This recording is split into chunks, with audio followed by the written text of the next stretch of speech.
تو میڈیسن پر جو پرائس لکھی ہوتی ہے دکاندار بغیر کہے اس پر آپ کو کچھ فیصد کچھ پرسنٹ ڈسکاؤنٹ ویسے ہی دے دیتا ہے، اسے کہتے ہیں ٹریڈ ڈسکاؤنٹ، اسے کہتے ہیں کیا کہتے ہیں؟ Trade discount. سر کیوں؟ ٹریڈ کا مطلب تجارت، آپ نے ان سے ٹریڈ کی، آپ نے ان سے لین دین کی، انہوں نے آپ کو صرف لین دین کرنے پہ ہی کیا دے دیا؟ ڈسکاؤنٹ۔ تو جب ہم لسٹ پرائس میں سے ٹریڈ ڈسکاؤنٹ کو لیس کرتے ہیں تو ہمیں پتہ چلتی ہے کاسٹ پرائس یا نیٹ ٹریڈ پرائس جو لکھی ہوئی ہے، ہم اسے کاسٹ پرائس بھی کہتے ہیں اور ہم اسے نیٹ ٹریڈ پرائس بھی کہتے ہیں، جو کہ آپ کو لکھی نظر آ رہی ہے۔ کاسٹ پرائس نہیں لکھی ہوئی، یہ میں نے اپنے پاس سے بتائی ہے۔ آگے بڑھوں،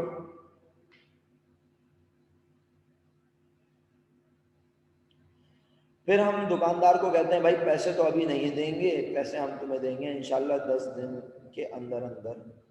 شاپ کیپر کہتا ہے نو پرابلم، آپ پیسے بے شک 10 دن کے اندر اندر دے دیجئے گا، لیکن اگر آپ نے پیسے دیے 5 دن کے اندر تو میں آپ کو مزید دوں گا ڈسکاؤنٹ۔ اس ڈسکاؤنٹ کا نام ہے کیش ڈسکاؤنٹ، اس ڈسکاؤنٹ کا نام ہے کیش ڈسکاؤنٹ۔ سیدہ زہرا لکھتی ہیں بھائی اتنا سارا نہ لکھیں، ان میوٹ کر کے بول دیں پلیز۔ ہاں نا، اتنا سارا آپ لکھ رہے ہیں، اس سے بہتر ان میوٹ کر کے بول دیں۔ میری آنکھیں خراب ہو گئی ہیں پڑھ پڑھ کے۔ جب ہم ٹائم پہ پیمنٹ کر دیتے ہیں ڈیو ڈیٹ پہ تو ہمیں کیش ڈسکاؤنٹ ملتا ہے۔ بیٹا ہم اپنے وقت کے مطابق پیمنٹ کریں گے تو ڈسکاؤنٹ نہیں ملے گا، جو ٹائم پیریڈ اس نے دیا ہے اگر اس کے اندر پے کریں گے تو ڈسکاؤنٹ ملے گا۔ زہرا میں نے آپ سے کہا کہ ہم نے دکاندار سے کہا کہ ہم تمہیں 10-12 دن میں 15 دن کے اندر اندر پیسے ادا کر دیں گے، تو شاپ کیپر نے کہا اٹس اوکے نو پرابلم، آپ مجھے 10 12 15 20 دن میں ادا کر دینا، کوئی مسئلہ نہیں ہے، لیکن اگر آپ نے مجھے 5 دن کے اندر اندر لا کے پیسے دے دیے نا تو میں آپ کو تھوڑا سا اور دے دوں گا ڈسکاؤنٹ، اسے کہتے ہیں کیش ڈسکاؤنٹ۔ زہرا ابھی کلیئر ہوا یا نہیں؟ شکریہ۔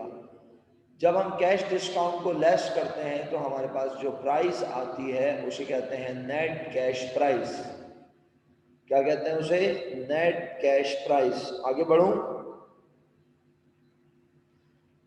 اس کے بعد اگر پاکستان یا دنیا کے جس حصے سے ہم خرید رہے ہیں اس پروڈکٹ کو، وہاں بیچنے والے کو اس ملک کی گورنمنٹ نے پابند کیا ہے، اس ملک کی گورنمنٹ نے امپلیمنٹ کیا ہوا ہے اس چیز کے بیچنے پر ٹیکس، تو وہ شاپ کیپر ہم سے سیلنگ پرائس میں ٹیکس ایڈ کر کے پھر final amount they God.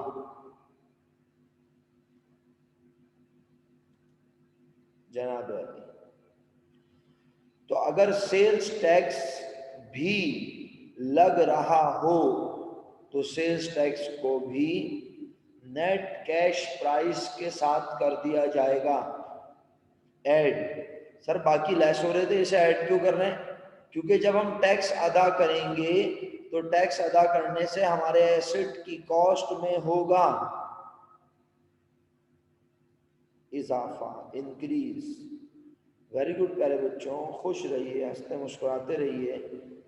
Out of 38 student کوئی 7-8 لوگ ہیں جو میرے ساتھ رابطے میں رہتے ہیں، میسیجز کر کے بتاتے ہیں کہ وہ کلاس میں موجود ہیں، باقی سب لوگ اپنی مرضی کے مالک ہیں۔ بس جی ہم اپنا فرض ادا کرتے ہیں، اچھے سے کوشش کرتے ہیں کہ جب مر کے جائیں تو اللہ تعالیٰ کو کوشش کریں کہ جسٹیفائی کریں کہ بھائی جو کام کیا اچھے سے کیا۔ اللہ آپ کو بھی توفیق دے اس بات کو سمجھنے کو کہ ماں باپ کس محنت سے آپ کو پڑھا رہے ہیں، اور آپ ساری لگژریز ہونے کے باوجود آپ آرام فرما رہے ہیں۔ اور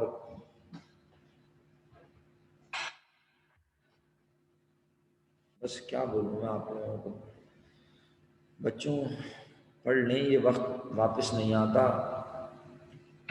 اور بچپن بھی واپس نہیں آتا. بچپن کو خوب انجوائے کریں.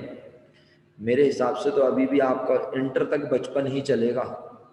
کچھ بچے انٹر کے بعد بھی 1 آدھ سال بچپنے میں ہی رہتے ہیں، لیکن یہ بچپن اتنا خوبصورت ہے کہ جب یہ گزر جاتا ہے نا تو پھر احساس ہوتا ہے کہ دنیا میں کس کس طرح کی ٹینشنز ہوتی ہیں. وہ کیا کہتے ہیں کہ بیٹا جی لو اپنی زندگی ابھی جتنی جینی ہے، لیکن تھوڑی سی احساس ذمہ داری رکھو اپنے اندر کہ دنیا میں جو آنے کا مقصد ہے اس کو بھی یاد رکھو، اور ماں باپ کی قدر بھی.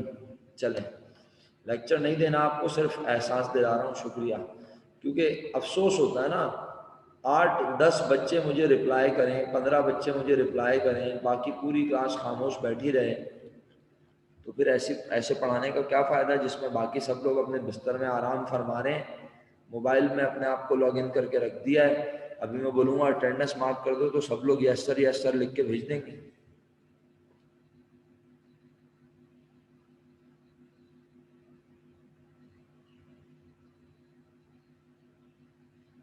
چلے نہیں بیٹا بس، ارے میرا بچہ نہیں، لیکچر نہیں بھائی.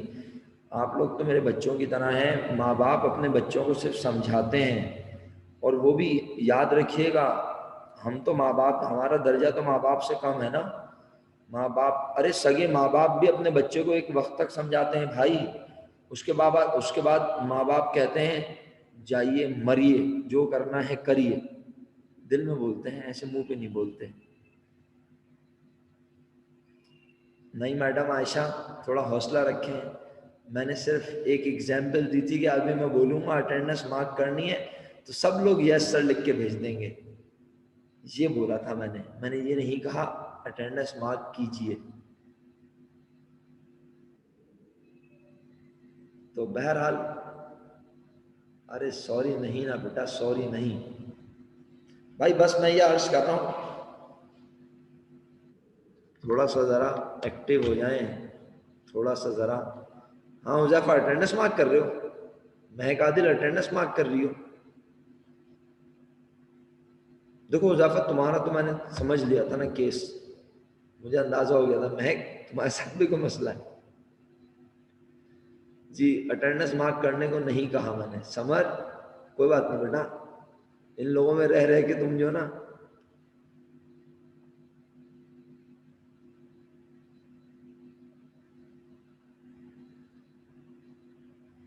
چلو چھوڑو. پیارے بچوں، اچھا چلو کوئی بات نہیں. سیلز ٹیکس کی اماؤنٹ ایڈ کر کے ہمارے پاس آ جاتی ہے انوائس پرائز. اسے بلڈ پرائز بھی کہتے ہیں.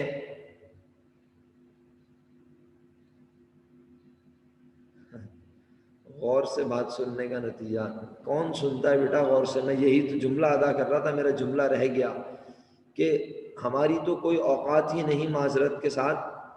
ہم نے تو ایسے بچے دیکھے ہیں جو اپنے ماں باپ کی بات نہیں سنتے. ان کے ماں باپ آ کے، بیچاروں کے ماں باپ ہم سے کالج میں آ کے کہہ رہے ہوتے ہیں ہمارا بچہ، ہماری بچی ہماری بات ہی نہیں سنتی، آپ اسے سمجھائیں. آپ بتائیے کہ جو بچہ اپنے سگے ماں باپ کی بات نہیں سنتا، اس کو قدر نہیں ہے ان کی، ارے وہ ہم لوگوں کی کیا قدر کرے گا؟ مجھے بتائیں، ایسا ممکن ہے؟ اس کو کوئی اور کسی اور قسم کا لگاؤ ہو تو شاید وہ قدر کر لے ہماری بات کی، ورنہ معذرت کے ساتھ اس دنیا میں ماں باپ سے زیادہ، مطلب پیغمبر، انبیاء، ان کا تو رتبہ اور درجہ ہی الگ ہے نا. اولیاء اللہ کا تو درجہ ہی الگ ہے. میں ایک بات کر رہا ہوں کہ اپنے ماں باپ سے بڑھ کر اور کیا ہوگا؟ جو بچہ اپنے ماں باپ کی رسپیکٹ نہ کرے، ان کی بات نہ سنے، ان کی بات پر کان نہ دھرے، اور اس کے ماں باپ ہمیں آ کے یہاں پہ یہ بتائیں کالج میں ہمارا بچہ تو ہماری بات ہی نہیں سنتا. ابے بھائی جب آپ کی بات نہیں سنتا تو ہماری کہاں سے سنے گا؟ بالکل مہک، ماں باپ کی قدر سے سب کچھ ملتا ہے. اور میں تو وہ شخص ہوں جو کہتا ہوں کہ ماں باپ تو ماں باپ. اگر آپ کے گرینڈ پیرنٹس حیات ہیں، جتنی خدمت کر سکتے ہیں کر لیجئے. وہ سب حاصل ہو جائے گا جو آپ نے سوچا بھی نہیں ہے، وہ سب حاصل ہو جائے گا، اور ایسے حاصل ہوگا کہ آپ سوچتے رہ جائیں گے، سوچتے رہ جائیں گے کہ یار یہ میں یہاں اس مقام کے قابل تھا اور مجھے اللہ تعالیٰ نے کیسے یہ مقام عطا فرما دیا۔ تو بہرحال ہمنا عارف نے ایک میسج کیا ہے، اور جی ایگزیکٹلی فاطمہ ایسا ہی ہوتا ہے بیٹا، وہ کہتے ہیں کہ دعاؤں میں بڑا اثر ہے۔ اچھا میرا بچہ، یہ ہمنا عارف نے ایک میسج کیا، وہ کہہ رہی ہیں ربیہ، عبیر، عبد المعیز، ہمنا، مناہل اور امل عاصم، مس راہیلہ از کالنگ فار کمپیئررس۔ آپ لوگ کمپیئرنگ کر رہے ہیں کہیں؟ یہ کیا ہے؟ کمپیئررس ہی لکھا ہے نا تم نے ہمنا، کون سے پروگرام کی کمپیئرنگ ہو رہی ہے؟ کیا ہے یہ؟ کیا چیز ہے کمپیئررس؟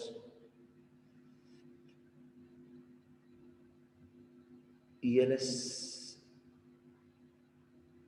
اچھا اچھا اچھا، اوکے اوکے اوکے اوکے، ٹیلنشیا، ٹیلنشیا ہوگا،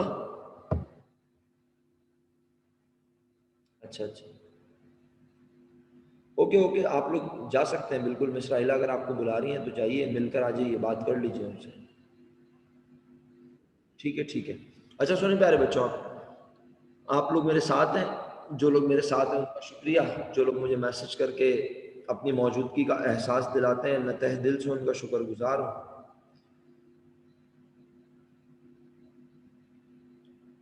All these are additional capital expenditure. The word additional is very خوبصورت ورڈ۔ سر کیوں؟ صرف ادر کیپٹل ایکسپینڈیچر بھی لکھا جا سکتا تھا، لیکن ایڈیشنل زیادہ پیارا لگتا ہے مجھے۔ It means all these are also capital expenditure. The list price is capital expenditure, net trade price, all these are, invoice price is also capital expenditure. But when we say additional capital expenditure, it means the expenditures which you incurred to bring the asset in working condition, right? تو میرے بچوں میرا بیٹا یہ وہی ہیں سارے، ہم نے پڑھ لی الحمدللہ، بس اب تو ہم آپ صرف دکھا رہے ہیں۔ تو yes we have to include in cost, Aqsa صحیح ہے میرا بیٹا۔ تو کیا سارے خرچے ایڈ ہو جاتے ہیں کاسٹ میں؟ نہیں، ہر وہ خرچہ جسے ہم سمجھتے ہیں کہ وہ necessary reasonable once in a life ہے، یا اسے کاسٹ کا پارٹ بننا چاہیے، ہم اسے ایڈ کرتے ہیں۔ لائک ٹرانسپورٹیشن، سمجھانے کی بالکل ضرورت نہیں ہے، اب آپ میرا ساتھ دیتے رہیے۔ Loading and unloading charges, جو پوائنٹ نہیں سمجھ آئے نا بلا جھجک انمیوٹ کریں اور بولیں سر یہ سمجھائیں۔ انشورنس ان ٹرانزٹ، ورنہ میں آپ میں سے کسی کا بھی نام لے کے رینڈم بولوں گا کہ سمجھاؤ یہ کیا ہے۔ Loading and unloading charges, insurance in transit, installation charges, test running charges, import duty, custom duty,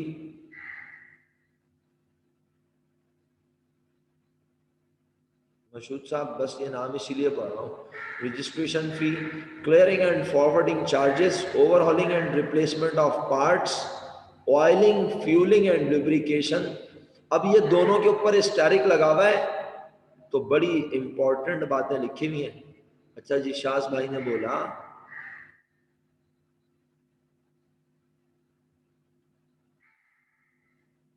sir insurance والی بات بتا دیں۔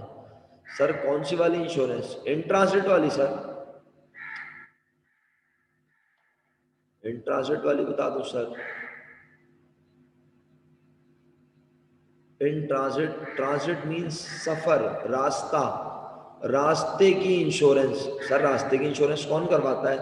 بیٹا جب ہم 25 لاکھ روپے کی، 50 لاکھ روپے کی، 2 کروڑ روپے کی، 25 کروڑ روپے کی مشینری باہر سے منگوا رہے ہوں تو بیٹا اس مشینری کو باہر سے منگواتے ہوئے جہاز اگر کریش ہو جائے، جہاز اگر پانی میں ڈوب جائے تو بیٹا ہارٹ اٹیک کی شدت زیادہ ہوگی یا کم؟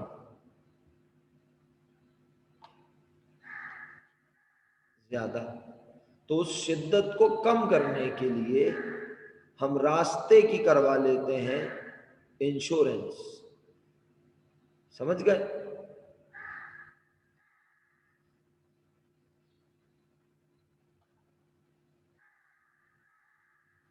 ٹیسٹ رننگ بیٹا فیکٹری میں لگنے کے بعد ہوگا میرا بیٹا۔ جب مشین آپ کے فیکٹری میں پہنچ جائے گی، انسٹال ہو جائے گی، تو ریگولر پروڈکشن شروع کرنے سے پہلے کچھ مٹیریل ڈال کر مشین کو چلا کے پروڈکٹ کا سیمپل بنا کے دیکھا جائے گا کہ مشین صحیح بھی بنا رہی ہے پروڈکٹ یا نہیں۔ جیسے آپ کے گھر میں آ کے جب الیکٹریشین اے سی انسٹال کرتا ہے تو وہ اس کو ٹیسٹ رن کرتا ہے، چلا کر دیکھتا ہے، دکھاتا ہے کہ جی دیکھیں یہ کام کر رہا ہے۔ اسی طرح جب ہم کوئی مشین منگواتے ہیں تو ہم اس کو چلا کر چیک کرتے ہیں۔ یہ نہیں کہ لاکھوں روپے کا مٹیریل ہم نے پروڈکشن میں ڈال دیا اور مشین نے سارا مٹیریل خراب کر دیا، ساری پروڈکشن خراب ہو گئی۔ ماہرہ کو سمجھ میں آ گئی میری بات؟ ماہرہ کا سوال میں نے شیئر نہیں کیا، معذرت چاہتا ہوں۔ ماہرہ کو جواب تو دے دیا، لیکن ماہرہ نے سوال کیا تھا سر ٹیسٹ رننگ پرچیز سے پہلے ہوگی یا بعد میں؟ تو میں اس سوال کا جواب دے رہا تھا۔ اریبہ فرماتی ہیں سر کلیئرنگ اینڈ فارورڈنگ چارجز پہ روشنی ڈال دیجئے۔ آپ میں سے کسی کے پیرنٹس، بہن بھائی یا کوئی بھی شخص جو ہے، جی بالکل ربیہ، میں نے آپ کو قبول کیا کہ آپ آ چکی ہیں۔ جی میرا بیٹا، میں عرض یہ کر رہا تھا، تہا نعیم صاحب سمجھ میں نہیں آیا سر یہ جو آپ نے لکھا ہے، ذرا انگریزی کمزور ہے پتہ نہیں کیا لکھا ہے آپ نے، یہ سمجھ میں نہیں آیا۔ اوور ہالنگ کے بارے میں تو نیچے نوٹ ہے، اوور ہالنگ کو میں نے کل ریونیو ایکسپینڈیچر پڑھایا تھا، تمہیں یاد ہو کہ نہ یاد ہو؟ اچھا، امپورٹنگ لائسنس کہلاتا ہے ڈریپ، اچھا صحیح ہے بیٹا، مجھے نہیں پتا تھا میرا بچہ، شکریہ آپ نے بتایا۔ اٹ اسٹینڈس فار کیا ہے یہ ذرا بتانا مجھے، ڈریپ کی کوئی وہ ہے ایبریویشن ہے یہ؟ اچھا اب سنیں، میں جو بات بتانے لگا تھا وہ نہ رہ جائے، لے بھائی کلاس کا ٹائم تو ایسے ختم ہوتا ہے، وقت پتہ ہی نہیں چلتا کیسے گزرا۔ سنیں میری بات میرا بیٹا، کلیئرنگ اینڈ فارورڈنگ بیسیکلی کیا ہوتی ہے؟ سوال کس کا تھا یہ؟ اریبہ کا۔ اریبہ بیٹا میرا بچہ دیکھو، آپ ایک فیکٹری اون کرتی ہو، آپ ایک بڑی سی فیکٹری چلا رہی ہو جہاں پہ آپ مثال کے طور پہ فین بناتی ہو۔ اب آپ فین بنانے کے لیے مٹیریل باہر ملک سے منگواتی ہو، یا تو جب آپ مٹیریل، سمجھانے کے لیے بول رہا ہوں، یا آپ یوں بھی کہہ سکتے ہو کہ آپ باہر سے سامان منگوا کر اور پاکستان میں بیچتی ہو، ٹھیک ہے؟ تو میرا بیٹا جب سامان باہر سے منگوایا جاتا ہے تو آپ تو بہت بڑی بزنس مین ہے، آپ جا کے پورٹ پر کھڑی ہو کے جب سامان شپ سے اترے گا تو آپ اس کو وہاں سے نکال کے خود لائیں گی اپنے آفس، اپنے ملازم کو بھیج دیں گی۔ ہو سکتا ہے آپ کے ملازم کو وہ ساری باتیں پتہ نہ ہو جو وہاں پرفارم ہونی چاہیے۔ ایک اور مثال دماغ میں آئی اریبہ، جلدی سے سمجھ جاؤ گی۔ بہت سارے لوگ ملک سے باہر جانے کے لیے کنسلٹینسی لیتے ہیں کہ کیا پروسیجر ہوگا، کیا طریقہ کار ہوگا، ہمیں ویزا کے لیے اپلائی کرنا ہے، ہمیں پرماننٹ باہر جانا ہے، ہمیں پڑھائی کے لیے باہر جانا ہے نا؟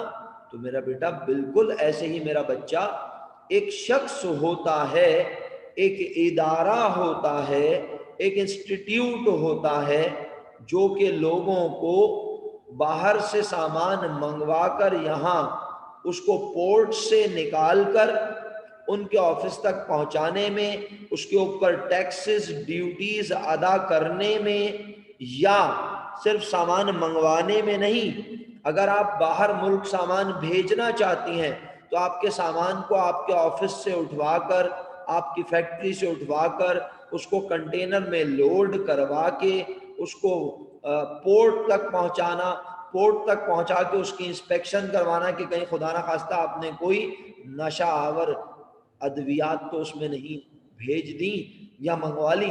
اس کے بعد اس کی انسپیکشن کروا کے اس کے ٹیکسز وغیرہ کلیئر کرنا اور اس کو پاکستان سے باہر بھیجنا، ایسے شخص کو کہتے ہیں کلیئرنگ اینڈ فارورڈنگ ایجنٹ۔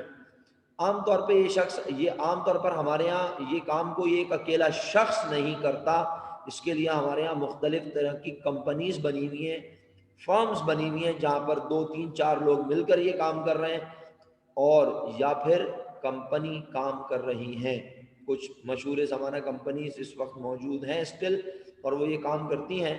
بہرحال میں اس کی ڈیٹیل میں نہیں جانا چاہتا، لیکن میں نے اپنے کیریئر کے آغاز میں تھوڑا سا شروع میں کلیئرنگ اینڈ فارورڈنگ کا کام بھی دیکھا ہے کیسے ہوتا ہے۔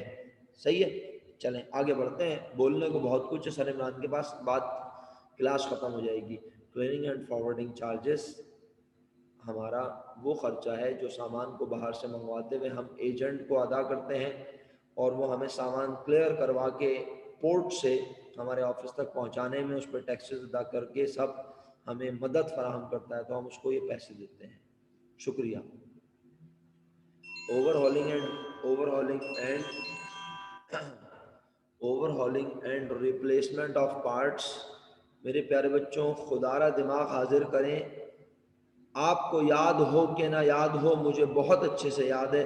میں نے کل اوور ہالنگ، اور اس لیے بھی یاد ہے کیونکہ میں ٹیچر ہوں بھائی، اوور ہالنگ کا ورڈ پڑھتے ہی میرے دماغ میں فوراً ریونیو ایکسپینڈیچر آتا ہے، لیکن سر یہ تو ایڈیشنل کیپٹل ایکسپینڈیچر میں لکھا ہے، تو آؤ ذرا دیکھو اس کے بارے میں اس نے نوٹ بھی لکھ کے دیا ہے نا، کیونکہ یہ لفظ پڑھتے ہی میرے دماغ میں آتا ہے ریونیو ایکسپینڈیچر، اور آج وہ اسے کیپٹل میں لکھ رہا ہے، تو وہ کیوں لکھ رہا ہے؟ اسی طرح آئلنگ، فیولنگ اینڈ لوبریکیشن پڑھ کے بھی میرے دماغ میں ریونیو ایکسپینڈیچر آتا ہے۔ سر کیوں؟ کیا بات ہے فاطمہ، تم نے پڑھ لیا لگ رہا ہے آگے ہیں بھائی۔ گاڑی میں آئلنگ، گاڑی میں فیولنگ، یہ سب تو ہم گاڑی چلاتے ہوئے بھی کرتے ہیں یا نہیں؟ ہاں سر کرتے تو ہیں، صحیح بول رہے ہیں آپ، تو یہ تو ریونیو ہونا چاہیے، لیکن جو پہلی بار کرتے ہیں اس کے بغیر یہ استعمال میں آ ہی، یعنی آپ گاڑی میں پیٹرول نہ ڈالیں، آپ گاڑی میں آئل نہ ڈالیں تو وہ ورکنگ کنڈیشن میں آ ہی نہیں سکتی۔ تو جو پہلی بار، سمجھ آیا؟ اللہ کرے آیا ہو۔ یہ دیکھیں اسٹیرک کیا لکھا ہے، before starting operation of fixed asset. صحیح ہے جی، اس کے بغیر آپ کا ایسٹ ورکنگ کنڈیشن میں نہیں آئے گا۔ تو پہلی بار کا فیول، پہلی بار کا آئل،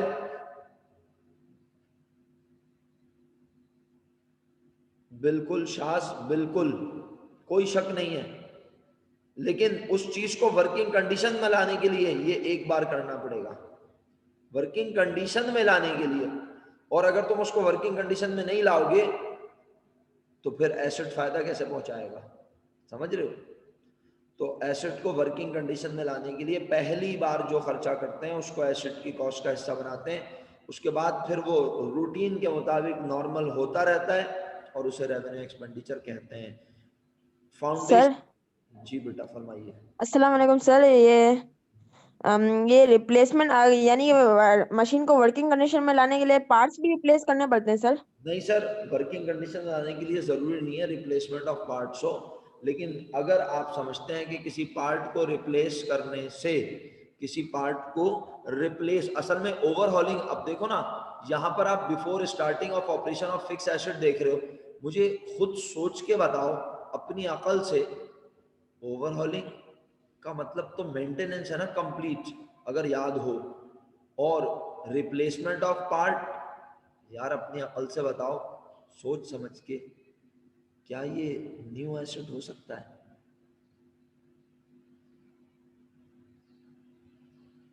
کیا خیال ہے؟ نہیں نا، جب نہیں ہو سکتا تو اس کا مطلب ہے یہ اولڈ، یہ سیکنڈ ہینڈ ایسٹ کے لیے بات کر رہا ہے، یہ والا پوائنٹ سیکنڈ ہینڈ ایسٹ کے لیے لکھا ہوا ہے، سمجھ آئی؟ کیا آپ نے کوئی سیکنڈ ہینڈ ایسٹ خریدا اور خریدنے کے بعد اس کی کمپلیٹ اوور ہالنگ کروائی اور اس میں کچھ پارٹس کو بھی ریپلیس کر دیا؟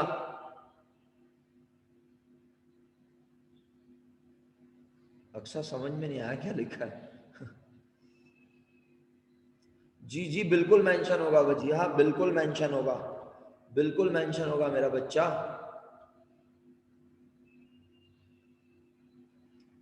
ایگزیکٹلی.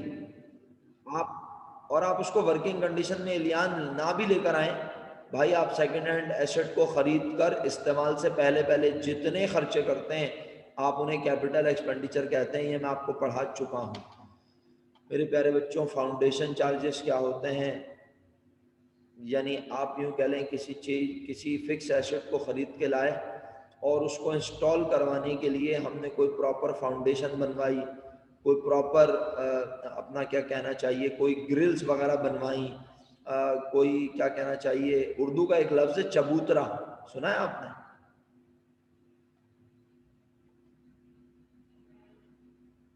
نہیں سنا چبوترا؟ اسٹیج کا ورڈ انگریزی میں تو اچھا ہے اقصا، لیکن میں اگر یہ کہوں کہ مشین کو اسٹیج پہ رکھا تو کچھ عجیب سا لگتا ہے نا سننے میں، ہے نا؟ فٹ پاتھ کہہ سکتے ہیں تھوڑا بہت مانور. میں آپ کو سمجھاتا ہوں، سنیں.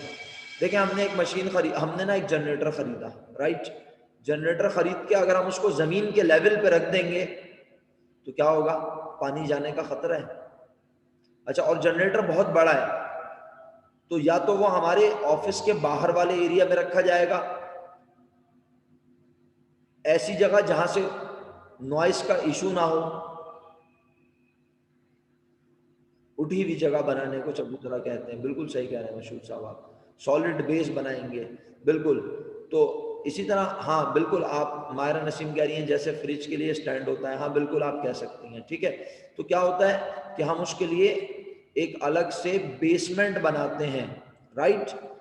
تو وہ بیسمنٹ جو بناتے ہیں وہ ہم اس کو ایسٹ کی کاسٹ کا حصہ بنا دیتے ہیں. جیسے میرا خیال ہے ایک آسان مثال آپ فوراً سمجھ جائیں گے. آپ بہت سارے ہاسپٹلس، بہت سارے آفیسز کے باہر دیکھتے ہیں جنریٹر لگا ہوا ہوتا ہے، بینکس کے باہر جنریٹر لگا ہوا ہوتا ہے اور اس کے گرد ایک کیج بنا ہوا ہوتا ہے. کیج ضروری نہیں ہے کہ فاؤنڈیشن صرف چبوترا ہو،